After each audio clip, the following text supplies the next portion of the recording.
Muy buenas, sed todos bienvenidos. Tenemos aquí un nuevo problema de dinámica. En él nos piden que calculemos la fuerza de rozamiento, la aceleración del cuerpo y la velocidad que tiene el objeto al cabo de 3 segundos si nos dicen que se le aplica una fuerza horizontal de 100 newton y que tiene una masa de 20 kilos. También nos aportan el coeficiente de rozamiento cinético. Recordad que la diferencia que existe entre el cinético y el estático es que el coeficiente de rozamiento cinético es el coeficiente que existe entre un objeto y la superficie de contacto una vez que el objeto ya está en movimiento. Este coeficiente era menor que el estático, que era el coeficiente de rozamiento entre una superficie y un objeto antes de comenzar el movimiento.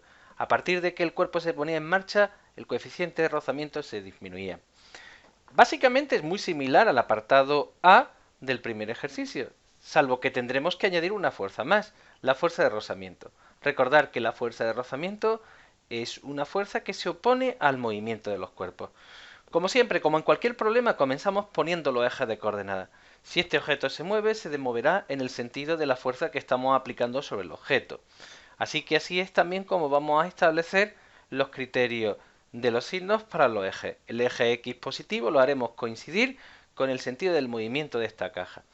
Seguidamente vamos a ir añadiendo, para que se pueda cumplir las leyes de Newton, vamos a determinar cuál va a ser la resultante sobre esta caja, que no solo será la fuerza que actúa sobre ella, sino que tendremos que tener en cuenta, por un lado, el peso, es decir, la fuerza que hace la Tierra sobre la caja, la normal, que era la reacción que hace la superficie del suelo sobre la caja, y finalmente la fuerza de rozamiento. Importante, pues que ahora cuando calculamos la resultante tendremos que tener en cuenta la suma de estas cuatro fuerzas, y estas cuatro fuerzas tienen que estar expresadas en función de sus coordenadas cartesianas multiplicadas por unos vectores unitarios. Recordad, el vector unitario y lo hacemos coincidir con el eje X y el vector unitario J lo hacemos coincidir con el eje Y. Antes de comenzar, tenemos que tener en cuenta si tenemos que aplicar la primera o la segunda ley de Newton. En este caso, nosotros vamos a decir que el objeto no va a tener velocidad constante. ¿Por qué? Porque uno de los apartados que nos piden es que determinemos la aceleración de este cuerpo y la velocidad que va a ir cambiando al cabo de 3 segundos. Esto implica que su aceleración no puede ser cero. Por tanto, la resultante de las cuatro fuerzas va a ser distinta de cero.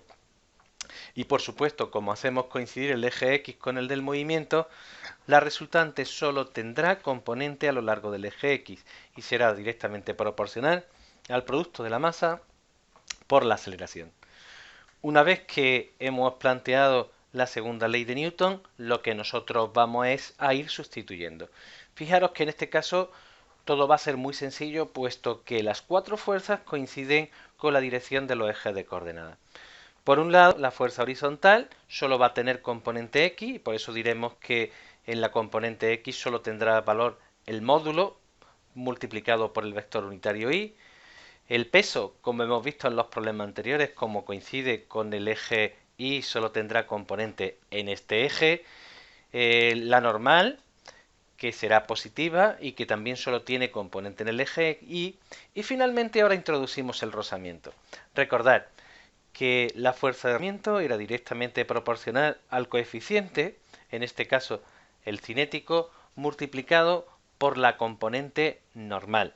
De forma que mientras mayor es la reacción que hace el suelo sobre el objeto, es decir, mientras mayor es el contacto entre esas dos superficies, mayor va a ser la fuerza de rozamiento. Y simplemente el coeficiente de rozamiento lo que me valora es qué grado de oposición va a haber entre los dos debido a los choques microscópicos que se están produciendo entre las dos superficies. Una vez que tenemos expresadas las fuerzas como escalares, simplemente establecemos las ecuaciones escalares del movimiento, tanto para lo que ocurre en la resultante en el eje de la X como lo que ocurre en el eje de la Y.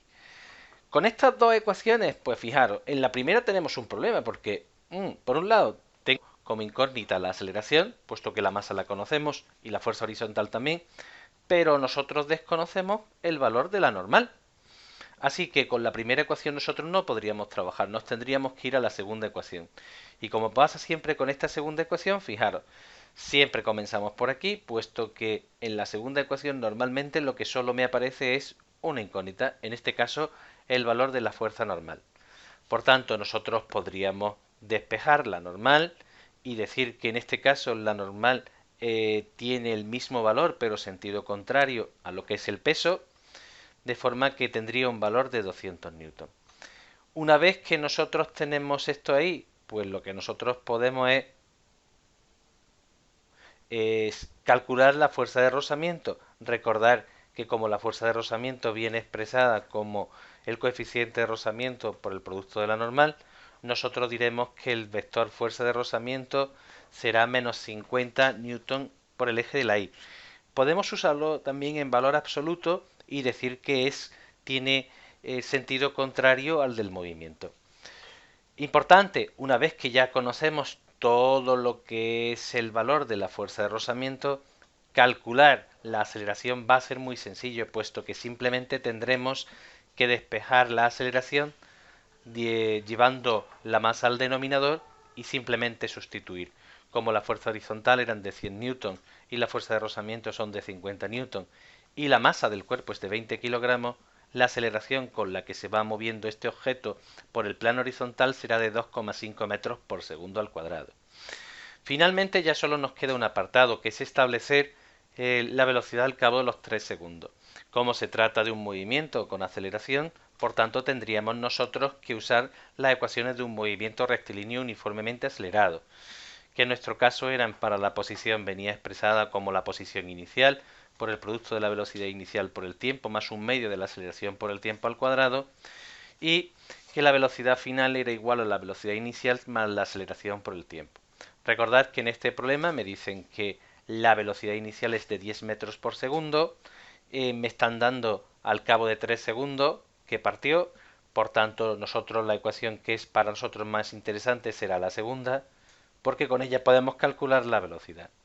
Y por tanto, asumiendo que el tiempo inicial era 0 segundos, lo que podemos decir es que la velocidad final que lleva este objeto al cabo de 3 segundos de movimiento será de 17,5 metros por segundo. Como veis es un problema ya muy completito en el que nosotros vamos introduciendo cada vez más fuerzas y muchas de ellas nos van a acompañar durante casi todos los problemas. Y casi siempre, como estáis viendo, los valores de la normal, del coeficiente de rozamiento se repiten, el peso coincidirá casi siempre en las mismas posiciones. En fin, son detalles que debemos de ir viendo. Venga, mucho ánimo, nos vemos en el siguiente problema. Hasta luego.